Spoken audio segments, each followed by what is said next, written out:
I see so many programs where somebody fell in love with the exciting thing of the day, and they brought by and they bought a whole bunch of stuff that they just thought was the coolest thing. But then they didn't have a plan about how it's going to fit into the program. How are they going to sell it? How are they, you got to have an exit strategy for everything you bring in.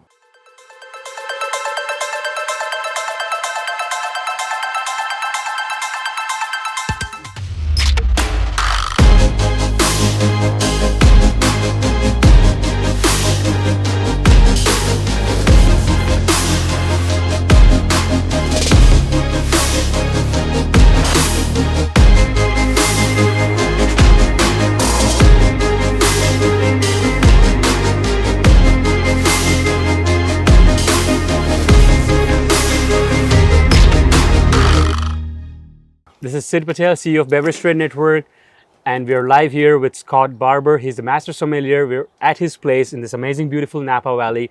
Scott, thanks for having me here. Hey, thanks for coming. Great. So we're going to chat about how to build a profitable wine program for your restaurant, and this is something which is really very good for medium and small size restaurants where literally people who may not be able to afford sommeliers. So these are some things that you would want to hear about what you can at least do from this amazing master sommelier we have here, right? So Scott, why don't you give us a little tale about your journey and how you ended up here? Sure. Like a lot of people in the wine business, I didn't start off directly in wine. I actually started after college. I went to New York and worked in auction houses in the art business for a number of years before I switched over. I got into wine when I moved out here to San Francisco to work in an auction house in San Francisco.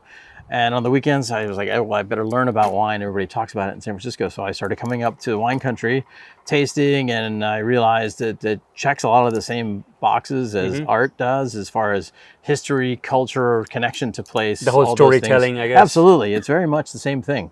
And so that appealed to me. Also, the kind of endless learning aspect of it was very similar. And so I went back to Dallas, kind of the art thing kind of played out a transition to wine, and it was an easy transition. I had some advantages in that I studied there and then did a stint out here at the French Laundry and really got up to speed quickly in a big way in hospitality, made some great connections, learned a lot, went back, brought that back to Dallas to some high profile restaurants back there, did a little retail, a little bit of distribution, eventually ended up back out here to be the wine education director at Meadowood.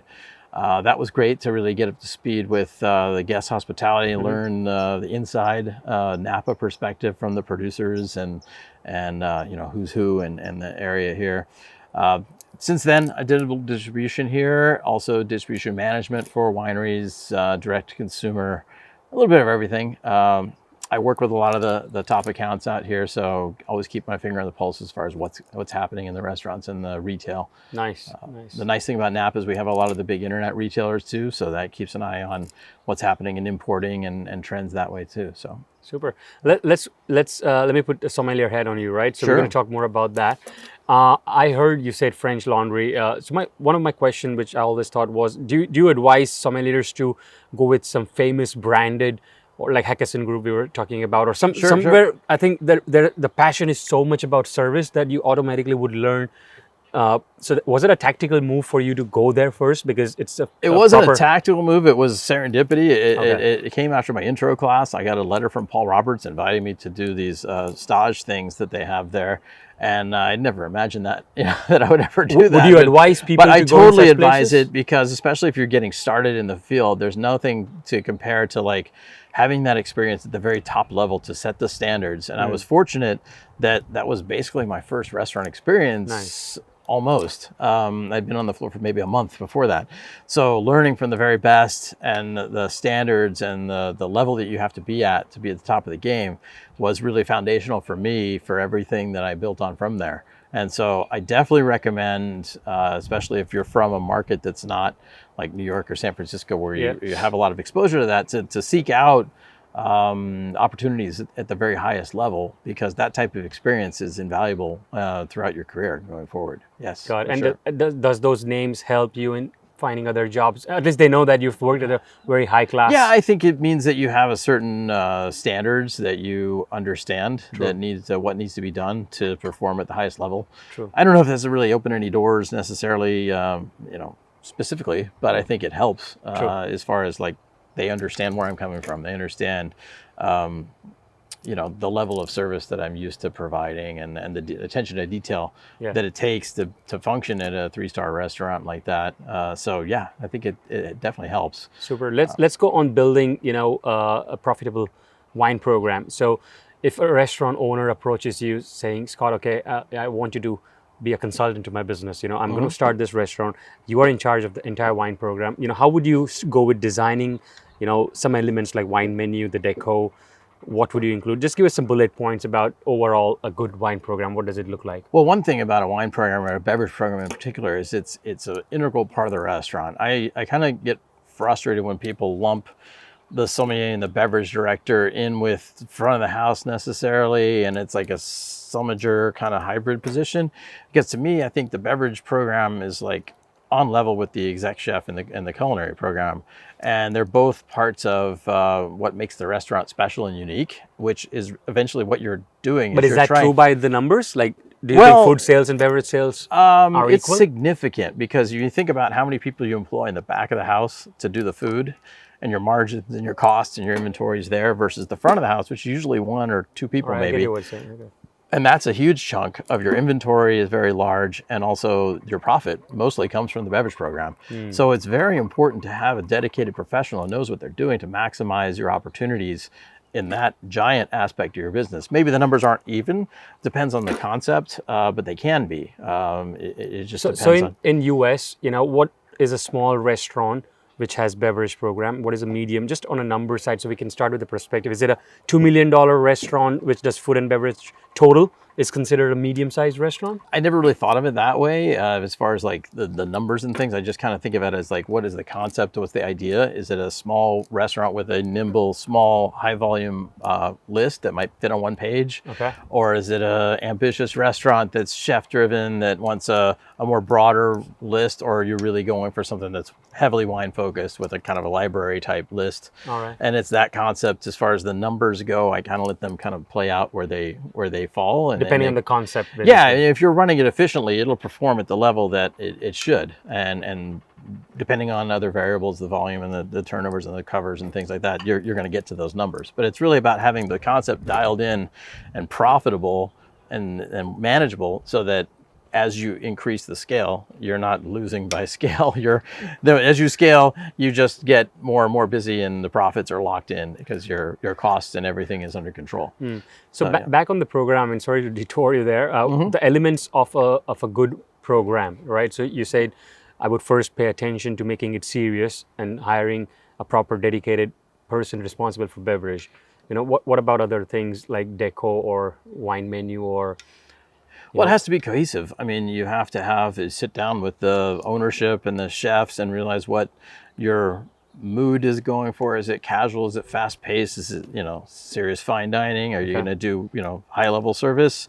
And all those things make decisions so that you're on the same page. If you're doing a, Caribbean tiki type place, maybe you want to be more heavy on the cocktails and have more fun wines from exotic places. So you would start with concept questions, right? Absolutely. And Everybody then has to be on the design. same. Everybody has to be on the same page for sure, and that goes with the decor. The decor has to fit with the concept of the menu and the food, so that you walk in, everything makes sense and it's a cohesive unit. I don't think, sometimes they'll do the entire concept work and build out and everything, and then say, oh, well, we need some beverage. We'll bring some, and somebody in to run this, and it's not fully integrated into the concept. So you go in and it just feels kind of cobbled together. Understood. So And, at the very beginning, when you're designing a restaurant, at that time you recommend, obviously, you also have a look at the beverage program and how it's complementing the concept, the food, the whole. So it's cohesive, basically, course, right? of So course. let's say we've done with that. Now it's day one, restaurant is kicking off. What is a good plan for launch? Well, you don't want to launch until you're ready, but then you have to kind of get going. So I think a lot of it is training, training and fitting the concept so that everything kind of fits naturally together. Okay. If you're doing a casual, high volume, high turnover type place, maybe you're going to do a lower markup and a shorter list. so you can just get people in and out. If it's more fine dining and longer table times and things like that, then your markup's going to be a little bit higher because you're going to use higher quality linens and higher quality consumables and glassware and things like that. So you take that into account as far as your menu design and the decor and the glassware you choose and the level of service. True, because at that point you don't want to disconnect, right? No, it all has to go together. It all has to make sense. And so if you do the homework before you get started, then once you get started, everything flows together, and that makes it easier to maintain your standards and to put it into play. So buy the glass program is super important for building profits, right? And bottled wine sales. Let's double click on buy the glass program. So what are your tips for designing a great wine by glass program? Sure. Well, buy the glass is a core part of your business. It usually breaks almost even. It depends on the concept as far as what you do. It's an adaptation that's really taken off in restaurants and has been really valuable for things. To me, I like to have a balanced program with kind of a mix of the wines that people want, that they come there, that they expect to be there, and also some discovery wines that you can put into play so that you can introduce people to new things. But my core is always going to be those core varieties: Chardonnay, Pinot Noir, Cabernet, Pinot Grigio, things that everybody expects you to have. And what I like to do with that is just to tier it. So I'll have the go-to signature, for example, a Napa Cabernet, or a Chardonnay from Sonoma, or a Pinot from Oregon, something like that. And I'll put that at my kind of a little bit higher tier. And then I'll have the entry level, more accessible pricing. But then that one will be kind of my wine. And that will be from someplace that might be where I can find a really good value.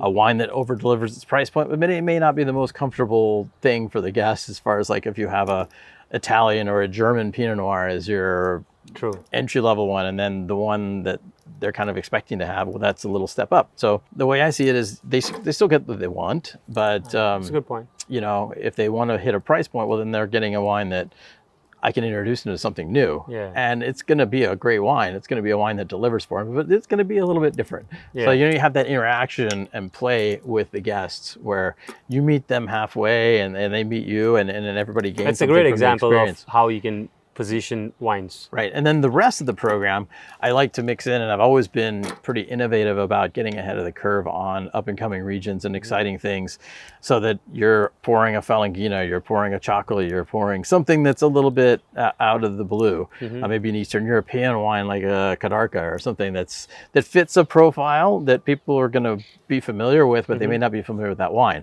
So I don't expect people to come in and necessarily order that wine, but I can use that wine for pairings. I can suggest it to them, hand sell them, and you make that connection with the guests where here, this is something different and exciting that I didn't experience before, that I can go forward and say, wow, that was really cool. And that was something distinctive about this restaurant that I got that I don't necessarily get from every other restaurant that just, puts the greatest hits on their menu. So I'm always thinking about what can I do to develop that loyalty and that connection to my restaurant so that they come back and they become regulars and we see them on a consistent basis, as opposed to just being like any other restaurant where, oh, we went there and we went here and there's no difference. I want to differentiate my restaurant and make it special, but also make it comfortable so that if they want just what they want, I have that for them. But if they want to play a little bit, we can give them something that they wouldn't really expect to have, and something that's special and unique to us. What about, coffee, water, so let's talk beyond wine, right? Because when we say sommelier, people always relate it to wine. Right. But I'm sure that you're responsible for the entire beverage program. Yeah, it's beverage. It's not just wine. I've always been pretty wine centric, because to me, wine and food are the best combination. So that's kind of natural.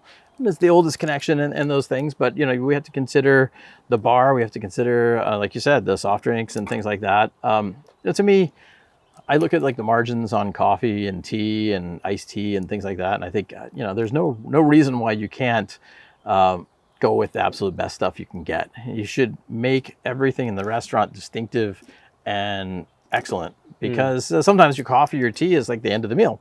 And so the last thing they have, it's like the desserts. You want killer pastries at the end of the meal, mignardises and things to take away. And so the coffee should be like that. You should leave and say, wow, that was really excellent coffee. So I'm just going to do a little fun role play, because some questions come on that particular segment, right? So if you had a guest coming in the restaurant, my brain says you should not ask for coffee or tea, in fact, because that you're going to ask at the last anyway. So leave that coffee or tea after the food, right? Right. So you shouldn't say, do you want coffee or tea at the beginning? Yeah, unless it's breakfast, of course. Yeah, but Got it. maybe lunch. But yeah, for sure. I mean, that's kind of the way you finish the meal. It doesn't mean it's not available, of course. So, You know, so, but so let's say, I'm not gonna- how would you have your categories: soft drink, coffee, water, sparkling, cocktail, and wine. So what's the best way to optimize the dollar there? To me, I've never found a better way to introduce and greet guests than to offer a glass of bubbles. Because I feel like bubbles are the perfect way to set the mood for a great meal, to celebrate anything. If somebody's coming to a nice restaurant, you know, they're probably celebrating something. But I also feel like bubbles need to be suggested. People don't necessarily think of it off the top of their head. True. Because they think, oh, that's only for New Year's Eve or that's for a celebration or something. And it's like, well, you know, if you say, hey, how about some bubbles? Well, that sounds like a great idea. And then boom, there you go. You have a glass of champagne or cava. You can have different price points, just like anything else. And then once that glass is gone, because those glasses are gone immediately, nothing is, you know, I always joke about how a champagne bottle is got to be the smallest bottle because it's empty the fastest. So once they're done with that, boom, the next thing is to move on to a different wine. Next thing you're moving into the meal and moving in that way. And, you know, from a monetary standpoint, the time it takes to pop and pour a glass of bubbles is much less time, labor costs for your people. You can get it out faster. And you know, your price per check average is at least what a cocktail would be, if not higher, depending on, you know, champagne or whatever you're pouring. And you're leading into wine, and so people have kind of in their mind a limited amount of alcohol that they want to consume during the meal.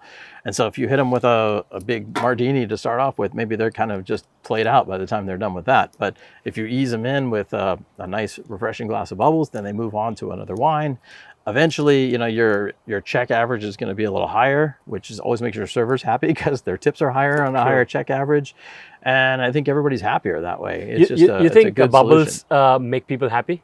I do, absolutely. And that's why they're going to enjoy more. Yeah, and that's what we're there for, is to make the guest happy. True. So if we can make the guest happy right away with a nice glass of bubbles, then we're on the right path. True, So agreed. absolutely. Agreed. Yeah. What about, you know, some data that you look for? Like when you're a manager, you know, what kind of benchmarks were you following? You know, then let's talk numbers here. You know, Sure. So, what is an ideal wine percentage which you want to achieve? What is a water percentage or coffee percentage that you're aiming for? I mean, those numbers they kind of play out. They're pretty standard in the business of like 27 to 30% cost, depending on the kind of type of program you run.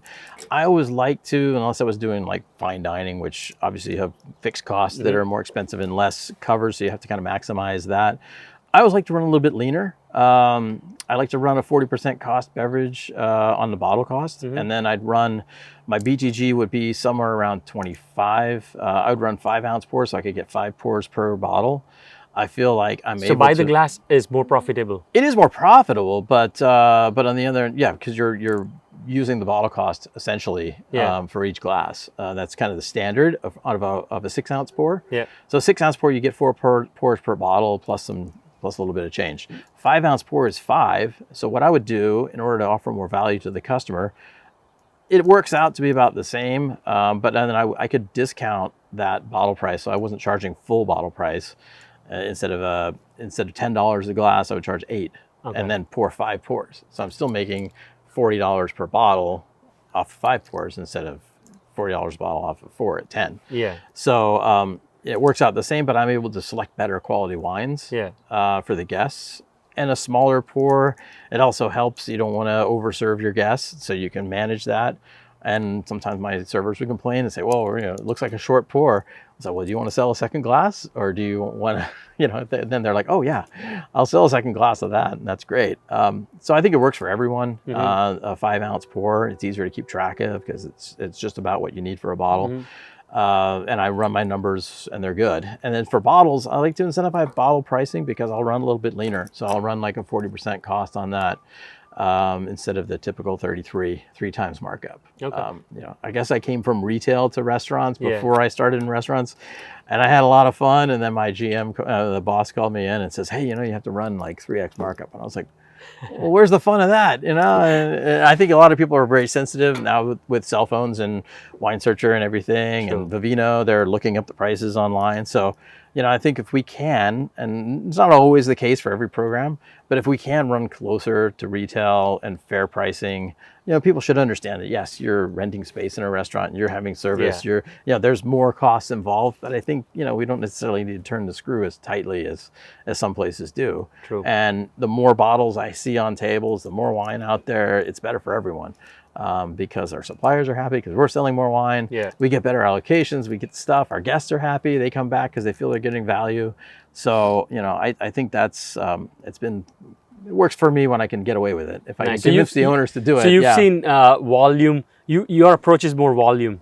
Like let's just get volume because ultimately that's a good direction that everyone's happy. Not volume so much as turn and burn, but volume as in yes, I want everybody to have a bottle of wine on the table and to enjoy it and to have this atmosphere where people are coming back because they know they're getting a good deal, and they want to see what's new, and so you build that connection with your customers so they're connected to your restaurant instead of just going out. You want to be their favorite place. You want to be the place where they send their friends. Yeah, and then you don't want that, to me is important. I think being on the other side, like as a guest, let's say when I order, I don't want to really feel that I'm being just out of my budget or limit, and it's like $15 for a glass, and then second glass I have to think 100 times. Well, the nice thing about having a lower markup wine list is somebody may have a fixed price in their mind about how much I want to spend on a bottle. Yeah. So let's say I want to spend $100 on a bottle. True. And they go and they see kind of the same bottles around that with that markup. Yeah. You're talking about a $30 bottle or something. If I'm doing my 40% cost, it's more like a $40 bottle. Yeah. So it's a better bottle.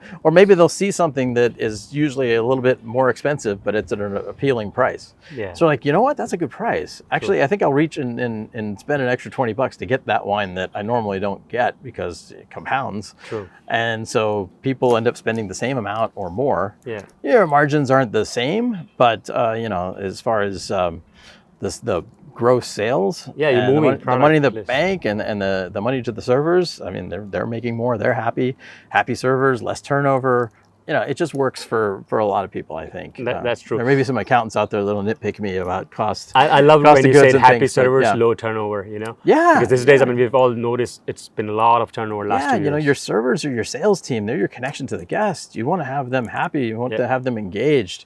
I always did training for wines to try to talk to servers and say, how's this going to make you more money? How's this going to make your guests happy? Have repeat customers, call parties, things that servers love. They love that. So let's go on inventory management, right? Like, how do you move non-performing products, and how do you take more deals from suppliers that are doing good, right? Like, how do you double down on what's moving? Yeah, well, there's a couple things in that area. First of all, it's buying strategy. I see so many programs where somebody fell in love with the exciting thing of the day, and they bought a whole bunch of stuff that they just thought was the coolest thing. But then they didn't have a plan about how it's going to fit into the program. How are they going to sell it? You got to have an exit strategy for everything you bring in. And I always tell people, you buy whatever you want as long as you can sell it. I remember the first time I had Turl to go, somebody brought it in and I thought, wow, this is great. I want to bring this in, but I only bought 3 bottles. See how it goes. I sold them in like 2 days. I was like, okay, this is going to work. I can buy a case. I can put this on the list. But careful, because this is a weird thing. And I'm in Dallas and I don't really know exactly what I'm doing, but I like it. True. I'm not going to dive in head first, but I'm going to put my toe in there and see how it works. And you have a plan with everything. Your pre-sales, you may be tempted to buy a whole bunch of Burgundy or a whole bunch of Gruner or whatever that's coming 6 months from now, but then all of a sudden it drops in your lap and you're like, oh my God, what am I going to do with this? You gotta have a plan, whether it means to buy your yearly allocation and then stagger them out throughout the year, keep them in the cellar. If you have room to do that, that's a great way to do it. There's different strategies, but it's like quality in, quality out. And so you for shouldn't products get stuck that with are those not things. moving, has been collecting dust, what do you do? Like, what are some tactical ways to get the best money you can and get it out? Well, the first thing I want to do is I want to make sure that I train my staff on that and maybe incentivize them. Be sure to pop a bottle and taste them on it so that they know what the wine is, and if they get behind it, they can clean you out of that. For me, sometimes you can use it in pairings. Okay. You just work the cost in that way. Sometimes the wines are too expensive to do that. You kind of have to talk to your ownership and say, look, we've this tying up every month. I count this wine and it sits here and it's tying up inventory. We need to move it out. So maybe we take a little bit of a hit on it temporarily and move it through. I'm assuming that the wine's good. I mean, you hope that somebody who bought that, it was a good wine. All else fails, maybe you offer it to your staff at cost or something like that. So just move it on and replace it with something that works. I really believe that every slot on your list should perform and it should be doing its thing and turning over. And so you have to keep that in mind. You worked in a little bit of retail, you say, right? Or you at least understand that, sure, right? Sure. So in retail, obviously, we know the eye level shelf is the main one, right? Like that's where the volume and you just want to super. So in wine, menu design, yes. What's the science behind? Like, do you keep the third item as the main item, or what's the hack there? I always see the wine list as a sales tool, and I think a lot of people use it as like. They use the word curate, like it's a collection, like they sit there and admire the wines in their cellar every month as they do inventory. And it's not, it's a sales tool. Yeah. And so I would write wine lists, thinking about what's the night, my night's off. How are we going to sell wine when I'm not there to touch tables and talk about it? Or how are we going to arrange it in a way that the guest can get where we want them to go and make their guest experience better? And I think a lot of people, there's a lot of customs that are established in the industry about how you write a wine list, where it's just name of the producer, name of the wine, vintage, price, and nothing else. And to me, that's kind of boring. I like to do things that are more interactive. If it means arranging wine by weight, for example, I put my lighter wines at the top of the list and my fuller bodied at the bottom, or front to back. I usually move Cabernets and things that are popular to the back of the list so that you have to search through everything. I don't like alphabetizing my list because I don't want people to search for a single wine and find it. I want it to be more of a... You want them to play I want it to be more of an interactive, and maybe you'll discover something on the way. It's a lot of it comes from retail, where like in a grocery store, you put the milk in the back of the store. Yellowtail is right back. The milk is in the back of the store, and you have to walk through. Like Budweiser, Miller is back. Yeah, exactly. I put that on my list once as a category. Here it is, milk in the back. Here's the page you've been looking for. And I think about like what's the way to interact with the guest, because some people don't necessarily want to talk to the som or whatever. They feel like, oh, that's scary. What's an ideal time people should scroll max your list? Because if that means bad design, right? Yeah, designing the list for efficiency is very important. And so you should be able to quickly, if I go to the table, they tell me what they want, I can flip to a page. I love to use bracketing to sell wine. So elaborate that. If I find out kind of what price point they want to be in, okay. And then I'll show one that's a little bit less expensive and a little bit more expensive, and give them reasons why each wine would be appropriate, and then let them make the decision. And sometimes they'll pick the one in the middle that's right on their price point. Maybe they'll reach, or maybe they'll be comfortable going with a less expensive wine. Maybe I overestimated what price they wanted, and it gives them an easy out to pick something. So if I arrange the list in a convenient way where I can do that, where I can just be on one page and say, I'm looking at my Pinots and say, well, here's this one, this one, and this one. You can choose one of those. Or, if none of those work, we can talk about something else. But, usually that works. Got it. And it's a very efficient use of my time. It's efficient use of their time. So they're talking with their guests and their friends, not with me, which is probably more fun for them. Yeah. So, and I could get to the next table and make some other server some money that way. So, I like to do wine. The wine list is a sales tool. And the wine list is a efficient way to get the guests to the right wine. Not necessarily the most expensive wine, but the right wine for them. Because if I get them the right wine, then they're going to come back next time and say, what else do you have for me? And we build that rapport. Maybe eventually I move them into more expensive wines, but it's on their timetable. Have them leaving the restaurant happy and feeling like they get good value for what they paid is very important to me. What are the 2 or 3 questions that guests ask you, which means something's wrong with the wine list? Like it's still confusing. Well, usually to me, it has to do with just an arrangement that doesn't make a lot of sense, like similar wines being in different parts of the list. But any questions like they would ask you like, Scott, I'm still thinking, give me 2 more minutes. What are some signs which means you hear that, but you don't necessarily know exactly what was wrong. You gotta, they're not necessarily going to explain to you what's wrong. They might switch to a different type of beverage, or they Got it. might do something else, or go to buy the glass because there's nothing on the list that speaks they to could find. them, or maybe the pricing is out of whack, or there aren't enough options in their price point. Yeah. Or maybe they're having trouble finding it Yeah. because the list is arranged in a way where some of these wines are hidden in a different part of the list and it's not intuitive to use the list. So, I mean, those are things that you definitely get the feedback. You don't get it directly so much. They won't tell you, but they'll tell you by ordering something different or, backing off where you don't really have a successful interaction. But does this kind of thing happen where, let's say I'm a guest and then I couldn't find anything, and you ask me that any wine you chose, you've made a decision. I said, sorry, I'm not able to find Oregon Pinot Noir, but I know in the back of my mind, I'm looking for just a $26 bottle, right? So how would you judge the guest at that point?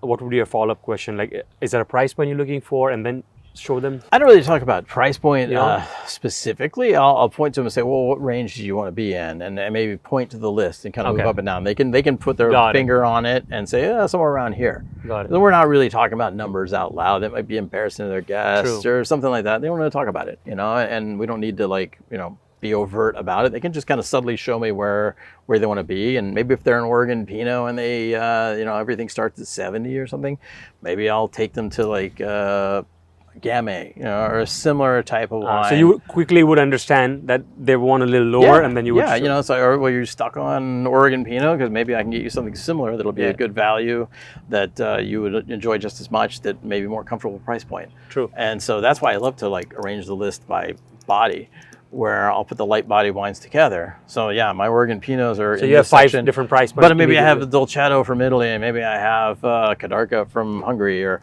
similar type wines that fit in that area. Or maybe they're wines that would never get found elsewhere on the list. Like if I had a Pinot Donis from Loire Valley, people are like, I don't know what that is, but there it is right there with other things that are familiar to them. So you're like, well, maybe you'd like that. Maybe you don't know what it is, but it's similar to these things, and that way they would feel encouraged to try it, as opposed to just sitting in your other red section, which nobody looks at, and it just sits there and stagnates. So you got to be creative and innovative. If you're going to do some of the unusual, non-mainstream type wines, you got to figure out your strategy for selling them, and how are you gonna get people's attention on those wines, because they're not gonna seek them out necessarily. And if they do, then you want to talk to them because they're a wine geek and they'll probably be fun. But you gotta have a strategy for how you're gonna sell it, how you're gonna present it. Your wine list is a sales tool that you use to get the guests the right wine as quickly as you can. And then you move on and then sell more wine. Nice. One last one on the supplier relationships, or maybe more importantly, a role of a buyer, right? Like, how do you leverage that relationships to grow your profits? What are the 5 or 6 things? Well, it's super important, your relationships with your suppliers. And we touched on that earlier, where you learn how you behaved as a buyer when you move to the other side and you're on the other side of the table. And all of a sudden, your phone calls don't get returned, your emails, people are missing, you're used to everybody kind of fawning on you, and then all of a sudden you're on the other side and it's a little different. So I'd say, maintain your relationships with your suppliers, because that's what you need to get what you want, to create your vision of your beverage program. And so I was taught very early on, when I first started buying, I was like, well, I'm just waiting till people show me wine. And one of my mentors said, you can't do that. You have to figure out what you want and then go get it. And if it's not in the state, hook them up with a distributor or an importer and find it. And take control of your program and actively build it based on what you want. So you can't just sit back and be passive and wait. To me also, it was very important to be a good ally for my suppliers, where if they had a ride with, for example, and they were struggling to put together a day, sure, I'll take the appointment. May not be something I'm interested in, but it's important to the supply, to the rep, that he fills the day. And I'll sit there and taste the wines, and I may not be interested in them, but you never know. Sometimes opportunities come up that you didn't expect, and you get an amazing deal, or you meet somebody that it totally changes your outlook on something because you took the appointment. Another thing is, when you're sitting there tasting with people, some of the buyers that you taste with, they think they're playing poker. They're sitting there dead-faced, writing some notes. Well, did you like it? I'll let you know. That doesn't help anybody. If you're trying to bring somebody wines that they enjoy or that works for their program, give them feedback. Say, yeah, this is great. I like this wine. and then as a buyer, a supplier, I'm going to say, okay, I'll bring you more of those wines that you like. I know what works for you now. I can be more effective picking out wines. So communicate. If you send me an order for 3 cases of your BTG Chardonnay that you need for the weekend, I'm going to say, got it. Respond back. And so you have to acknowledge that, yes, I heard you. So there's a lot of that. What back about and forth, deals? two-way communication. What about if you're the guy who's accessible, who always is available to taste with, if there's something new and exciting comes in that's allocated, or if there's a new closeout list, or there's a deal that you can only take, you only have 8 cases, and you're going to be the person that they call, because you're the guy that's like their ally. So they're going to call you and give you a heads up on the new closeout list that's dropping tomorrow, and you'll get first choice. Whereas the guy that's very difficult, doesn't respond, and plays poker when you're tasting, and makes life difficult for the rep, they're not going to get that phone call necessarily. So being a good partner definitely has benefits. It's a two-way street. True. You help them do their job, they help you do your job, and everybody benefits. So yeah, for sure. One last one as a closing remark. You can, any final tips for other sommeliers who are trying to build a profitable wine list? Well, there's one thing I wanted to touch on, I think we talked about before, is about how, in our profession, a lot of times the somms are the first ones to go and the last ones to come back. And people say, well, we had to make this a hybrid position because we can't afford to have a somm and things like that. And I think my first job was more like this. And I think there's a strategy where every restaurant can afford to have a beverage person in the restaurant. And I got started with an hourly pay. It was kind of like a hostess or a receptionist would make. And then I got commission on my sales, and then I got tipped out kind of like a back waiter from the staff. So I'm helping the servers make money. They tip me out a percentage on that. And between that, it doesn't cost the restaurant very much investment from their point of view. The benefit is tremendous. You're making your servers happy by making them money and performing for them. And really, it increases the quality of service and the profitability of the restaurant. So I think more restaurants really should look at that model to consider the way to make their beverage program more efficient and more effective, and it really increases the quality of everything. As far as advice to young somms coming up, something that everybody says is like taste. If there's an opportunity to go to a tasting, I mean, if you're running a program, you're getting endless invitations to lunch, invitations to every tasting portfolio. If you want to learn and progress, go taste as much as you can. Meet winemakers, develop those relationships with your suppliers, your vendors. Someday you may want to work for them, but you also want to have access to those wines. And if you make those connections with those winemakers that are visiting from Spain, you find yourself in Spain, you can call them up and go visit the winery, and you get a great tour, and you have that connection. You build consistency where maybe they become the next hot thing and nobody can get it anymore. But because he's your friend, you get your allocation. So, that hands-on experience of connecting with the people in the industry and tasting as much as you can so that you know what the styles are, and you can sell wines that you haven't even tasted necessarily because you know enough about that style of wine that you can confidently go to a table and say, yeah, I guarantee this is going to taste like this. I never had it, but I know it's going to be like that. And then they taste it and they're like, yeah, it's exactly like you said. Like, okay. And that just comes from getting as much experience as, like we talked about, rubbing shoulders and associating with people at the top of the game. You learn how they do it, and you learn their ethics and their standards, which will serve you for a long time. And then, when you get to the point eventually when you stop looking up at people, and then you realize there's people behind you looking at you, and then you get the chance to pay that forward and help other people, and that's kind of a real eye-opening moment when all of a sudden you realize, hey, Pleasure, Scott. I'm not at the bottom anymore. Thank you. I think a lot of people are going to learn from this, and as you said correctly, like a lot of people look to you as well. Are there any blogs or any other things that you write, or any other places where they can seek your education? I have my website at greenpinwines.com. The reason why I called it Green Pin Wines was because a lot of attention goes to the masters and not the guys who are working towards it. And I found that when I would go to the master exam and you look around the room, you see all these guys that are absolutely at the top of the game. They are amazing. And the difference between the guys that pass on Wednesday and the guys that don't, often is razor thin, and everybody in that room is True. great. But when you talk to somebody, basically, you meet somebody who's just a layperson, first thing they ask you, are you a master sommelier? True. And if you say no, you see their shoulders kind of drop a little bit because, oh, yeah. But I wanted to like kind of do a little shout out to those guys saying, hey, you guys are doing the work. You're running the program, studying hard, really at the top of the game. And so that was my idea for that site, was to present wines that people with green pins or people working towards them could appreciate. And so I have mentoring things on my site, some tasting manifestos, service study manifestos, things about how to prepare for the exams. I've got quizzes for study questions from exams and competitions and things to practice. So that's an important part of my business, is reaching out and helping people to achieve the goals that they set for themselves. And so, like, people reach out to me and I try to help them for whatever they're trying to accomplish.